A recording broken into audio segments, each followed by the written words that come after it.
அனைவருக்கும் வணக்கம்.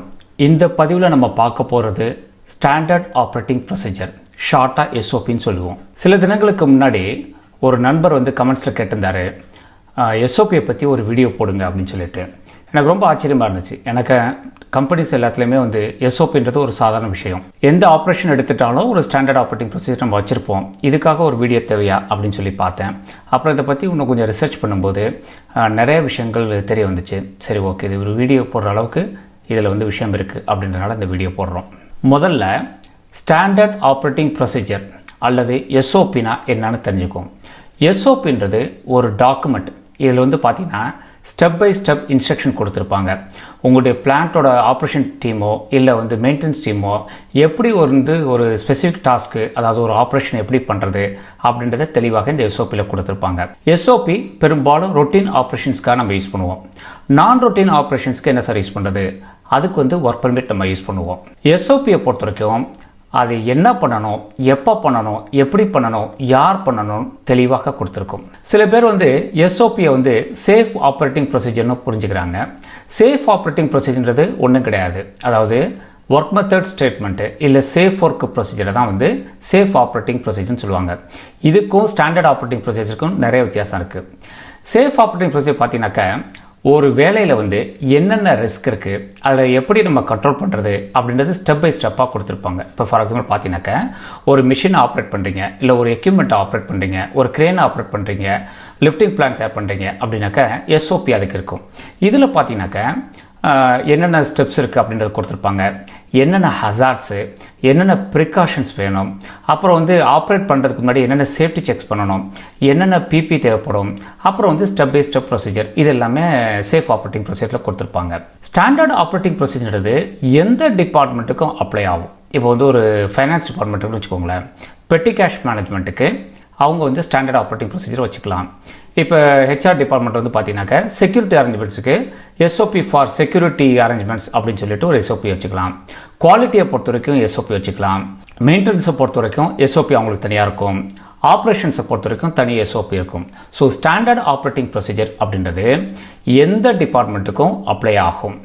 சரி சார், இப்போ இந்த ஸ்டாண்டர்ட் ஆப்ரேட்டிங் ப்ரொசீஜரில் சேஃப்டி வராதா அப்படின்னா கண்டிப்பாக சேஃப்டி வரும். எஸ்பெஷலி பார்த்தீங்கன்னாக்கா மேனுஃபேக்சரிங் ஆப்ரேஷன்ஸ் எல்லாமே ஸ்டாண்டர்ட் ஆப்ரேட்டிங் ப்ரொசீஜர் தயார் பண்ணும்போது அதில் சேஃப்டியும் ஒரு பார்ட்டாக இருக்கும். அதில் ஹெல்த் அண்ட் சேஃப்டி இன்ஃபர்மேஷனும் கொடுத்துருப்பாங்க. இப்போ நம்ம புரிஞ்சிக்க வேண்டியது, சேஃப் ஆப்ரேட்டிங் ப்ரொசீஜர்ன்றது ஒரு குறிப்பிட்ட ஆக்டிவிட்டீஸ்க்கு மட்டும் ஒன்லி சேஃப்டியை மட்டும் ஃபோக்கஸ் பண்ணியிருக்கோம்.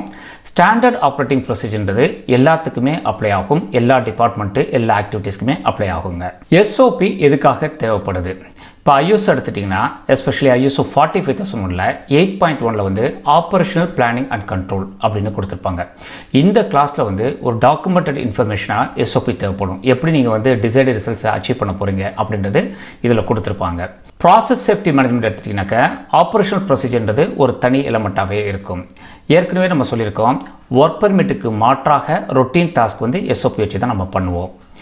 இப்போ பார்த்தீங்கன்னாக்கா keep all the team members அந்த சேம் பேஜ்னு கொடுத்துருக்கோம். இப்போ பார்த்தீங்கன்னா நிறைய ஆப்ரேட்டர்ஸ் இருப்பாங்க. ஒவ்வொருத்தருக்கும் ஒவ்வொரு மாதிரி எக்ஸ்பீரியன்ஸு, நாலேஜ், காம்பிடென்சி இருக்கும். எஸ்ஓபின்னு இருக்கும்போது எல்லாருமே ஒரே சிஸ்டத்தை ஃபாலோ பண்ணுவாங்க. இதில் கன்சிஸ்டன்சி, அதாவது யூனிஃபார்மாக ஆக்டிவிட்டீஸ் இருக்கும். இந்த கான்ஃப்ளிக்ட்லாம் இருக்காது. இப்போ ஒருத்தர் 110 டிகிரி சென்டிகிரேட் ஆப்ரேட் பண்ணணும்னு சொல்லுவார், இன்னொருத்தர் 90 டிகிரி சென்டிகிரேட்டே போதுங்குவார். இதெல்லாம் அவாய்ட் பண்ணிடலாம். நிறைய மிஸ்கம்யூனிகேஷன் இதில் அவாய்ட் ஆகிடும்.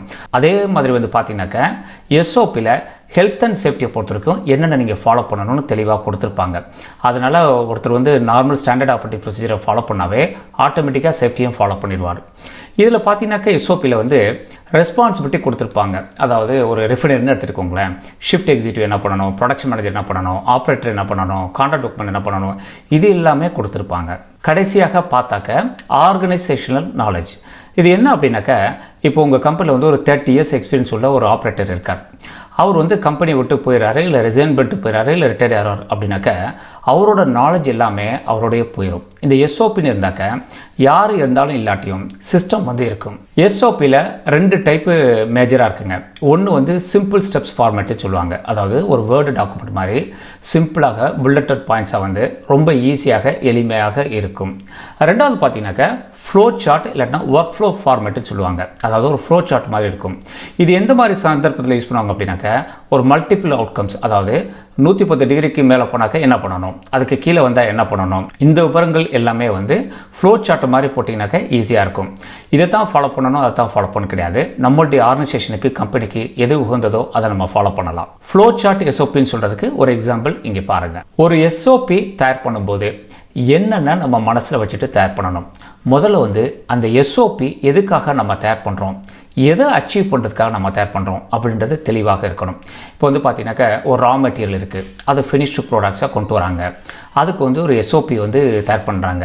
அந்த ஃபினிஷ்டு ப்ராடக்ட்ஸு என்ன குவாலிட்டியில் இருக்கணும், என்ன மாதிரி ஸ்ட்ரக்சரில் இருக்கணும் அப்படின்றது இந்த எஸ்ஓபி தெளிவாக சொல்லும். அடுத்தது பார்த்தீங்கன்னாக்கா ஒரு கம்பெனியில் நிறைய எஸ்ஓபிஸ் வச்சுருப்பாங்க. ஃபைனான்ஸ் தனியாக வச்சுருப்பாங்க, குவாலிட்டி தனியாக வச்சுருப்பாங்க. பட் இந்த ஸ்ட்ரக்சர் ஃபார்மேட் எல்லாமே வந்து யூனிஃபார்மாக இருக்கணும், இல்லைன்னா கன்ஃபியூஷன் வரும். மூன்றாவதாக பார்த்தீங்கன்னாக்கா எஸ்ஓபியில் என்னென்ன தேவை அப்படின்றத பார்த்து அதை மட்டும் தான் இன்க்ளூட் பண்ணணும். தேவையில்லாத விஷயங்களை இன்க்ளூட் பண்ணிங்கனாக்கா ஃபாலோ பண்ணுறது ரொம்ப கஷ்டமாக இருக்கும். எஸ்ஓபி தயார் பண்ணணும்னா அடுத்த கட்டம் என்ன அப்படின்னாக்க, யார் அந்த எஸ்ஓபி யூஸ் பண்ண போகிறாங்களோ அவங்களுக்கு முறையாக ட்ரைனிங் கொடுக்கணும். அந்த எஸ்ஓபியை வந்து ஷார்ட்டாக டிஸ்பிளே பண்ணி வைக்கணும். அதுவும் வந்து பார்த்தீங்கன்னாக்கா அங்கே ஒர்க் பண்ணுறவங்க என்ன லாங்குவேஜ் தெரியுமோ அந்த லாங்குவேஜில் தான் டிஸ்பிளே பண்ணியிருக்கணும். நிறைய கம்பெனிஸ்லாம் பார்த்தீங்கன்னாக்கா இங்கிலீஷில் வந்து டிஸ்பிளே பண்ணி வச்சுருப்பாங்க. அங்கே ஒர்க் பண்ணுறவங்களுக்கு தமிழை தாண்டி வேறு எதுவுமே தெரியாது. இது பெரும்பாலும் ஆடிட்டர்ஸ் அட்ராக்ட் பண்ணுறதுக்காக பண்ணியிருப்பாங்க. அந்த மாதிரி பண்ணக்கூடாது. ஒர்க் பண்ணுறவங்க எளிமையாக புரிந்து கொள்ளக்கூடிய லாங்குவேஜ்லேயோ இல்லை பிக்சர்ஸ்லேயோ எஸ்ஓபி நம்ம டிஸ்பிளே பண்ணணும். இந்த எஸ்ஓபி வந்து ரெடி பண்ணியாச்சுங்க சார், ட்ரெயின் பண்ணியாச்சு சார், டிஸ்பிளே பண்ணியாச்சு சார், இதை இம்ப்ளிமெண்ட் பண்ணணும். நிறைய கம்பெனிஸில் பார்த்தீங்கன்னாக்கா எஸ்ஓபின்னு ரெடி பண்ணி வச்சுருப்பாங்க, அது ஷெல்ஃபில் தூங்கிட்டு இருக்கும். இவங்க ஆப்ரேஷன் பண்ணுறதுக்கும் ஒர்க் பண்ணுறதுக்கும் எஸ்ஓபிக்கும் கொஞ்சம் கூட சம்மந்தமே இருக்காதுங்க. அப்புறம் பார்த்தீங்கன்னாக்கா எஸ்ஓபி வந்து அடிக்கடி அப்டேட் பண்ணணும். ஒரு கம்பெனி நான் விசிட் பண்ணும்போது பார்த்தீங்கன்னா 2013 எஸ்ஓபி வந்து ரெடி பண்ணியிருக்காங்க. கிட்டத்தட்ட 7 வருஷம் ஆச்சு, அப்டேட்டே பண்ணலை. அந்த எஸ்ஓபி போடும்போது இருந்த கண்டிஷன்ஸ் வேறு, இப்போ இருக்கும்போது இருக்க கண்டிஷன்ஸ் வேறு. அந்த எஸ்ஓபியில் யார் சைன் பண்ணாங்களோ அவங்களாம் கம்பெனி விட்டு போய் கிட்டத்தட்ட 4-5 வருஷம் ஆயிருந்துச்சு. அடுத்ததாக பார்த்தீங்கன்னாக்கா டாக்குமெண்ட் கண்ட்ரோல் ப்ராப்பராக வச்சுருக்கணும். இப்போ ஃபார் எக்ஸாம்பிள் பார்த்தீங்கன்னாக்கா 2013 ஒரு எஸ்ஓபி போட்டிருக்கீங்க, 2015 ஒரு எஸ்ஓபி போட்டிருக்கீங்க, 2017 வந்து திருப்பி அதை அப்டேட் பண்ணி போட்டிருக்கீங்க. அப்படிங்கும்போது இந்த நல்ல டாக்குமெண்ட் கண்ட்ரோல் இருந்தால் தான் பழைய எஸ்ஓபிஸ்லாம் வந்து கலெக்ட் பண்ணிவிட்டு அப்டேட்டட் எஸ்ஓபி கொடுக்க வசதியாக இருக்கும். இல்லாட்டினா என்ன ஆகும் அப்படின்னாக்கா ஒருத்தர் வந்து 2013 எஸ்ஓபி ஃபாலோ பண்ணிட்டு இருப்பாரு, இன்னொருத்தர் 2017 எஸ்ஓபி ஃபாலோ பண்ணிட்டு இருப்பாரு. கான்ஃப்ளிக்ஸ் வருங்க. எஸ்ஓபியோட ஸ்ட்ரக்சர் ஜென்ரலாக எப்படி இருக்கும் அப்படின்றத பார்க்கலாம். ஃபஸ்ட்டு வந்து டைட்டில் வேணும். அதாவது எஸ்ஓபி எதுக்காக நம்ம தயார் பண்ணுறோமோ, இப்போ வந்து ஒரு காஸ்டிக் ஹேண்ட்லிங் இல்லாட்டினா கெமிக்கல் அன்லோடிங் இல்லை வந்து கிரைண்டிங், அந்த எஸ்ஓபியோட டைட்டில் வேணும். எஸ்ஓபிக்கு தனி நம்பர் கொடுக்கணும், அப்போ தான் ரெஃபரன்ஸ் பண்ணுறதுக்கு ஈஸியாக இருக்கும். இப்போ ஃபார் எக்ஸாம்பிள் சேஃப்டிக்கு இருக்குன்னு வச்சுக்கோங்களேன், ACF1 ACF2 அப்படின்னு நம்ம போட்டு போகலாம். என்னைக்கு நம்ம தயார் பண்ணுறோம் அப்படின்றது வேணும். எந்த டிபார்ட்மெண்ட்டுன்றதை குறிக்கணும். அதாவது சேஃப்டி சம்மந்தப்பட்டதா, குவாலிட்டி சம்மந்தப்பட்டதா, இல்லை வந்து ஃபைனான்ஸ் சம்மந்தப்பட்டதா, இதெல்லாம் இருக்கணும். யார் இந்த எஸ்ஓபியை ரெடி பண்ணாங்க அவங்கள்ட்ட சிக்னேச்சர் இதில் வேணும். நார்மலாக பார்த்தீங்கன்னாக்கா எஸ்ஓபியில் ப்ரிப்பேர்டு பை அப்படின்னு சொல்லிட்டு ஒருத்தர் இருக்கும், அப்புறம் வந்து அப்ரூவ்டு பை அப்படின்னு சொல்லிட்டு ஒருத்தர் இருக்குங்க. ரெண்டாவது விஷயம் பார்த்தீங்கன்னா பர்பஸ். எதுக்காக இந்த எஸ்ஓபியை ரெடி பண்ணுறோம், எதை அச்சீவ் பண்ணுறதுக்காக இந்த எஸ்ஓபி ரெடி பண்ணுறோம் அப்படின்றது பர்பஸில் நம்ம கொடுத்துருக்கணுங்க. மூன்றாவது ஸ்கோப். அதாவது இந்த எஸ்ஓபியை எங்கே நம்ம யூஸ் பண்ண போகிறோம், எந்தெந்த ப்ராசஸ் வந்து இதை நம்ம கவர் பண்ண போகிறோம், இதோடைய லிமிடேஷன்ஸ் என்ன அப்படின்றத ஸ்கோப்பில் கொடுத்துக்கணும். ஸ்கோப்புன்றது இப்போ வந்து ISO ஆடிட்னு பார்த்தீங்கன்னாக்கா ஒரு பிளான்ட் மட்டும் ஒரு ஸ்கோப்பாக இருக்கலாம், இல்லை நிறைய பிளான்ஸும் ஒரு ஸ்கோப்பாக இருக்கலாம், இல்லை ஒரு டிபார்ட்மெண்ட் மட்டும், இல்லை ஒரு ப்ராசஸ் மட்டும், இல்லை ஒரு பர்டிகுலர் ஆக்டிவிட்டி மட்டும் ஸ்கோப்பாக நம்ம கொடுக்கலாங்க. நான்காவது பார்த்தீங்கன்னாக்கா டெஃபினேஷன்ஸ். இப்போ நம்ம எஸ்ஓபியில் நிறைய டெக்னிக்கல் டேர்ம்ஸ் அக்ரானிம்ஸ்லாம் நம்ம யூஸ் பண்ணுவோம். இது வந்து எல்லாத்துக்கும் தெளிவாக தெரியறதுக்காக டெஃபினேஷன்ஸ் கொடுப்போம். இப்போ பார்த்தீங்கன்னாக்கா எஸ்ஓபின்றது ஒரு வந்து அக்ரானிம் தான். அதுக்கு வந்து எஸ்ஓபினா என்ன, ஸ்டாண்டர்ட் ஆப்ரேட்டிங் ப்ரொசீஜர், அதே மாதிரி வந்து அலார்ப்பு, as low as reasonable practical, இந்த மாதிரி வந்து நிறைய டெஃபினேஷன்ஸ் வந்து இந்த ப்ரொசீஜரில் யூஸ் பண்ணுற டெஃபினேஷன்ஸ் எல்லாமே மற்றவங்களுக்கு தெரியறதுக்காக கொடுக்கலாங்க. ஐந்தாவது பார்த்தீங்கன்னா ரெஸ்பான்சிபிலிட்டிஸ். யார் யார் என்னென்ன வேலையை பண்ணணும், இதை வந்து எஸ்ஓபியில் தெளிவாக கொடுத்துருப்பாங்க. இந்த மாதிரி கொடுத்தோம்னாக்க கன்ஃபியூஷன் எதுவும் இருக்காது. அதே சமயம் வந்து பார்த்தீங்கன்னாக்கா எல்லாருமே அக்கௌண்டபிளாக இருப்பாங்க. அடுத்த விஷயம் பார்த்தீங்கன்னாக்கா ப்ரொசீஜர். இந்த ப்ரொசீஜரில் தான் என்ன பண்ணுவாங்க, ஸ்டெப் பை ஸ்டெப் இன்ஸ்ட்ரக்ஷன் கொடுத்துருப்பாங்க, என்ன மாதிரி நீங்கள் பண்ணணும். இப்போ வந்து ஒரு ரிஃபைனரி ஆப்ரேஷன்ஸ் இருந்துச்சுனாக்கா எப்படி ஸ்டார்ட் அப் பண்ணுவீங்க, எப்படி வந்து நீங்கள் வந்து ஃபீடு கொடுப்பீங்க, என்னென்ன சேஃப்டி இது பார்ப்பீங்க, இது எல்லாமே இந்த ப்ரொசீஜரில் இருக்குங்க. ஹெல்த் அண்ட் சேஃப்டி இன்ஃபர்மேஷன் எஸ்ஓபியில் இது ஒரு அங்கம். நல்லா ஞாபகம் வச்சுக்கோங்க. ஏற்கனவே நம்ம சொன்னபடி வந்து ஸ்டாண்டர்ட் ஆப்ரேட்டிங் ப்ரொசீஜரில் வந்து சேஃப்டியையும் கொண்டு வந்துடணும். ஒரு நல்ல எஸ்ஓபின்னு பார்த்தீங்கன்னாக்கா கண்டிப்பாக ஹெல்த் அண்ட் சேஃப்டி இன்ஃபர்மேஷன் அதில் வந்து இன்க்ளூட் பண்ணியிருப்பாங்க. கடைசியாக பார்த்தீங்கன்னாக்கா ரிவிஷன் ஹிஸ்டரி, அதாவது எப்போ இந்த எஸ்ஓபி தயார் பண்ணோம், எப்போ அதை சேஞ்ச் பண்ணோம், லாஸ்ட் எப்போ ரிவைஸ் பண்ணோம், எப்போ அப்டேட் பண்ணோம், இந்த இன்ஃபர்மேஷன் எல்லாமே ரிவிஷன் ஹிஸ்டரியில் இருக்குங்க. இது வரைக்கும் நம்ம பார்த்ததெல்லாம் வந்து எஸ்ஓபி ஜென்ரலாக இருக்கக்கூடிய ஸ்ட்ரக்சர். சில சமயம் என்ன பண்ணுவாங்க, எஸ்ஓபியில் வந்து நீட் பேஸ்டாக வந்து சில அடிஷ்னல் இன்ஃபர்மேஷன்ஸ் சேர்ப்பாங்க.